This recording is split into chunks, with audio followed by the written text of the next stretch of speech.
এই ফাইটে ওই দুজনের ভিতরে কেউই কিন্তু হারে নাই। কারণ কি, ওই দুজনই হচ্ছে অনেক বড় অ্যামাউন্টের একটা মানি পাইছে, যদিও অনেক ডিফেমেশন হয়েছে। তাহলে এই ফাইটে হারছে কারা? হারছে হচ্ছে তারা যারা হচ্ছে নেটফ্লিক্স সাবস্ক্রিপশন নিয়ে এই ফাইট দেখছে।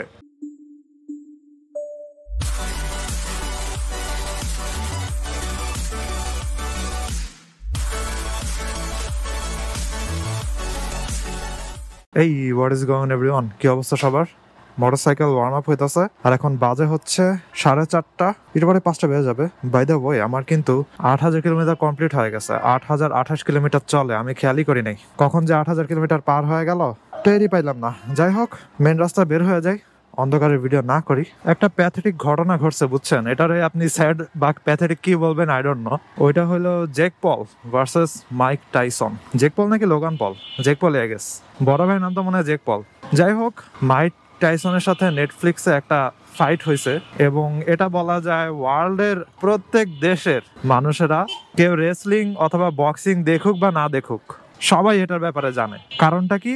কারণটা হলো মাইক টাইসন হচ্ছে একটা লেজেন্ড বক্সিং স্পোর্টসের দিক দিয়ে। সে লিটারালি একটা লেজেন্ড এবং তার বয়স হচ্ছে 58 বছর। আর জেক পলের বয়স হচ্ছে আমার সমানের মতো আর কি। সো লিটারালি তার বয়সের দ্বিগুণ হচ্ছে মাইক টাইসনের বয়স, এবং মাইক টাইসন বলা যায় যে লিটারালি একজন বৃদ্ধ মানুষ। সো তার সাথে ক্যান ফাইট করতে যাবে ভাই? সে একজন লেজেন্ড হোক বা যেই হোক, তার তো এখন ওই লেভেলটা নাই। সে এখন তার ওই ফর্মে নাই। সে যখন তার ওই ফর্মে ছিল, তারা সহজে কেউ হারাইতেই পারতো না। সে লিটারালি এখন পর্যন্ত একটা লিভিং লেজেন্ড, এবং সে হারুক বা জিতুক, তাকে মানুষ যতই ট্রল করুক না কেন, সে অলওয়েজ লেজেন্ডই থাকবে। বক্সিং এ মোহাম্মদ আলী যেরকম একজন লেজেন্ড, মাইক টাইসনও হচ্ছে একজন লেজেন্ড। যাই হোক, নেটফ্লিক্স কি করলো?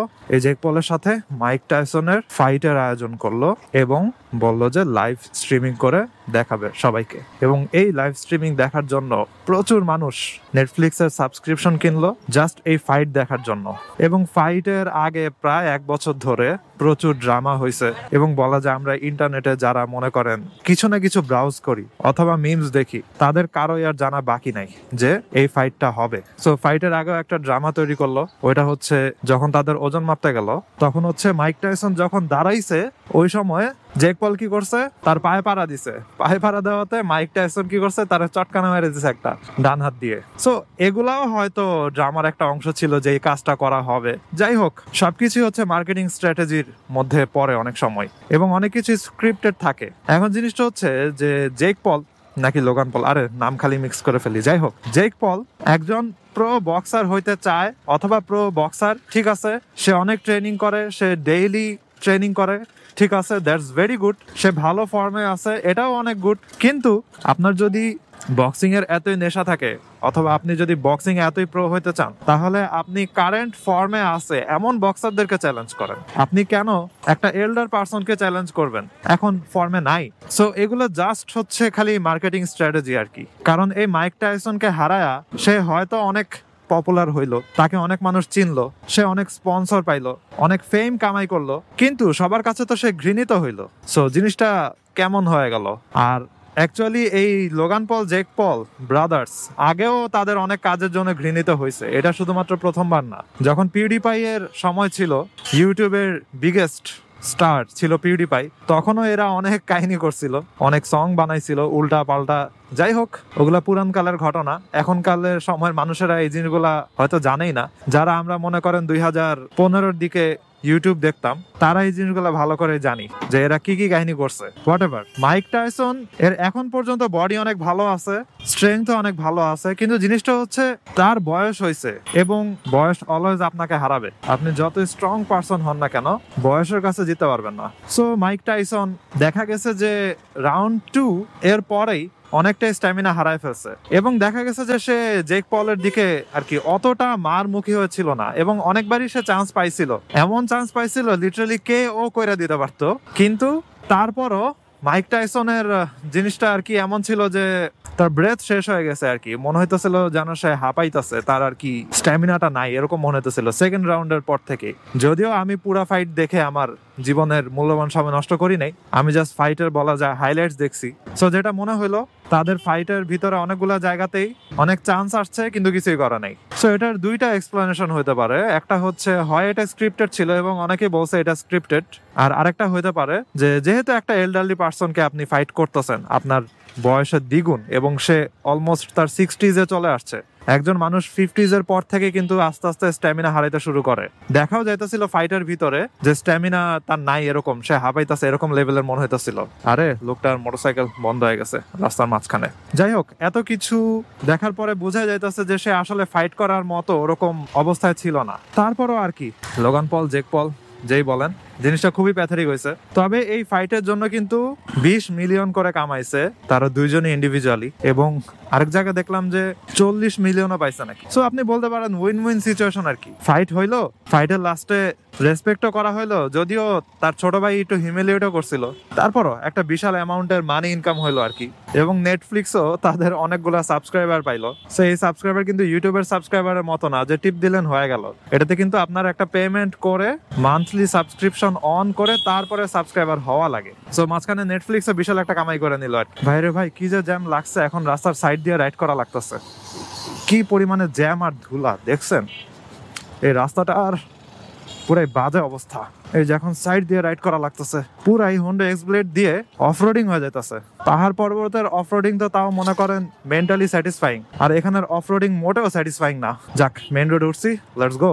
এবং অলরেডি হচ্ছে এই জেক পল এই ফাইট নিয়ে হচ্ছে ট্রলিং করতেছে যে জেক পল হচ্ছে নেক্সট ফাইট করবে জো বাইডেনকে, তারপর আবার বলতেছে নেক্সট ফাইট করবে 100 বছরের কোন একজনকে। এই হচ্ছে অবস্থা।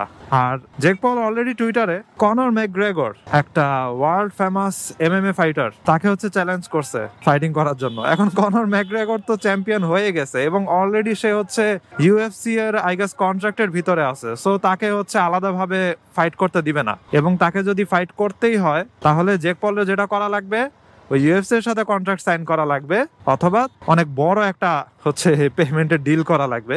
যদিও এইসব ফাইটারও হচ্ছে মানুষেরা খাবে, এবং মানুষেরা প্রত্যেকবারই এসব ফাইট দেখে এবং অনেক টাকা খরচ করে, পরে কিছুই হয় না, জেলাও সে কদু, মাঝখানে জিতে হচ্ছে তারা। কনর ম্যাকগ্রেগর এখন মনে করেন চিন্তা করতেছে যে আমি মুভি করে বেড়াইতেছি, পার্টি করে বেড়াইতেছি, আমার কোনো খায়া দেয়া কাম আছে এসব করার? হুদাই হচ্ছে ইউটিউবাররা কোনো লেজেন্ডারি পার্সন অথবা কোনো সেলিব্রিটি পার্সনের পিছে লাগে। এটা খুবই প্যাথেটিক একটা জিনিস, খুবই বাজে একটা স্টান্ট। এবং মাইক টাইসনকে কেউ কিন্তু এই হারার জন্য অসম্মান করতেছে না, কেউই অসম্মান করতেছে না, কারণ মাইক টাইসনের বয়স অনুযায়ী তার এখনো পর্যন্ত যে ফর্মে আছে, তার বডি শেপ যে অবস্থাতে আছে, you have to respect that. কারণ সে অলমোস্ট 60 বছর বয়সে যে ফর্মে আছে, তার যে স্ট্রেংথ, আমার দ্বিগুণ করলে মনে হয় এরকম স্ট্রেংথ হবে না, এত অবস্থা। ও বাই দ্য ওয়ে, আমি কালকে হচ্ছে প্রায় 2-3 মাস পরে আবার জিমে গেছি, কারণ দেখলাম যে আমার নিজেরই অনেক বাজে অবস্থা, তারপরে জিম করা লাগবে, না হলে আমার ভুঁড়ি টুরি অথবা বডির অবস্থা খারাপ হয়ে যাবে, এবং আমি এটা চাইতেছি না। অলসো আমার নিজেরই তো একটা হার্ট ডিজিজ আছে, এজন্য আমার বডি শেপ ঠিক রাখা লাগবে, অলসো কোলেস্টেরল লেভেল চেক রাখা লাগবে, নাইলে আমার হার্ট ফেলার হয়ে যাবে, বিকজ আমার RBBB এই ডিজিজটা আছে। যাই হোক, এই ফাইটে ওই দুজনের ভিতরে কেউ কিন্তু হারে নাই, কারণ কি ওই দুজনই হচ্ছে অনেক বড় অ্যামাউন্টের একটা মানি পাইছে, যদিও অনেক ডিফেমেশন হয়েছে। তাহলে এই ফাইটে হারছে কারা? হারছে হচ্ছে তারা যারা হচ্ছে নেটফ্লিক্স সাবস্ক্রিপশন নিয়ে এই ফাইট দেখছে। এবং ওখানে অনেক কমেন্টস ছিল, those who actually lost in this fight were those who bought the Netflix subscription just for this. আবার অনেকে বলছে I didn't lose because I didn't waste 40 minutes of my life. যাই হোক, জিনিসটা খুবই প্যাথেটিক। মাইক টাইসন একজন legend, সে professional boxer ছিল এবং খুবই পপুলার ছিল এবং অনেক জিতছে তার লাইফে, এবং সে লাস্ট প্রফেশনাল ফাইট করছে আই গেস 2004 নাকি 2006। সো চিন্তা করেন কত বছর ধরে সে কোনো ফাইটে ছিল না। তারপরে মাইক টাইসনের হচ্ছে নেক অর্থাৎ তার গলার সাইজ কিন্তু 20 ইঞ্চি, এবং সে 18 নাকি 20 বছর বয়স, ওই বয়সে তার গলার সাইজ ছিল 20 ইঞ্চি। চিন্তা করেন কি মোটা গলা ছিল তার, এবং সে বাঘও পালতো, তার পোষা বাঘও ছিল, লিটারালি একজন লেজেন্ড আর কি। যাই হোক, রেসপেক্ট টু মাইক টাইসন, এবং ফাইটটা খুবই প্যাথেটিক হয়েছে আর কি। এখানে আর কি প্রুভ হইলো যে ইন্টারনেটে আসলে এখন সম্মানের থেকে টাকার ভ্যালু বেশি আর কি। যেখানে মনে করেন অনেক বেশি টাকার ইনভেস্টিং আছে, ওরকম কিছু আছে, ওইখানে একটা মানুষকে ডিফেমেশন করেও ইন্টারনেটে মানুষ টাকা কামায়। যাই হোক, আজকে ভিডিও এখানে শেষ করি। I hope you guys like this video, and if you are watching for the first time you can kindly subscribe. তো সি ইউ নেক্সট টাইম। ভালো থাকেন, সাবধানে রেড করেন, টাটা।